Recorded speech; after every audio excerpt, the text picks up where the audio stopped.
அனைவருக்கும் முதல்கள் வணக்கம். இந்த வீடியோவில் நம்ம எதை பற்றி பார்க்க போகிறோம்னு கேட்டிங்கன்னா, ஒவ்வொருத்தவங்களும் ரேஷன் கடையில் சரக்கு வாங்குவோம். அந்த சரக்கு எவ்வளோ இருப்பு இருக்குது, உங்களுக்கு சரக்கு இல்லை அப்படின்னு சொன்னாலோ அதை எப்படி நம்ம கண்டுபிடிக்கிறது, அதை எப்படி நம்ம அவங்கள்ட்ட திரும்ப கேட்குறது அப்படிங்கிறத பற்றி பார்ப்போம்.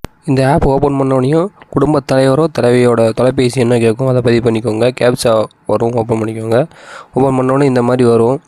இதில் ஸ்மார்ட் அட்டை பயன்படுத்துறது, அப்புறம் நீங்கள் என்னென்ன சரக்கு வாங்கியிருக்கீங்க, எவ்வளோ சரக்கு எப்போ வாங்கியிருக்கீங்க, எவ்வளோ அமௌண்ட்டு வாங்கியிருக்கீங்க, அதுக்கப்புறம் இது புகார் அனுப்பணும்னா இதில் புகார் பண்ணிக்கலாம்.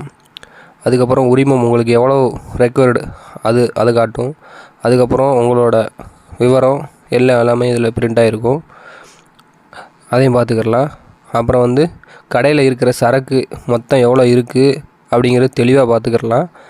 இதில் இருந்தாலே உங்களுக்கு எதுவும் சரக்கு கொடுக்கலைன்னா நம்ம திரும்பி கேட்டுக்கலாம்.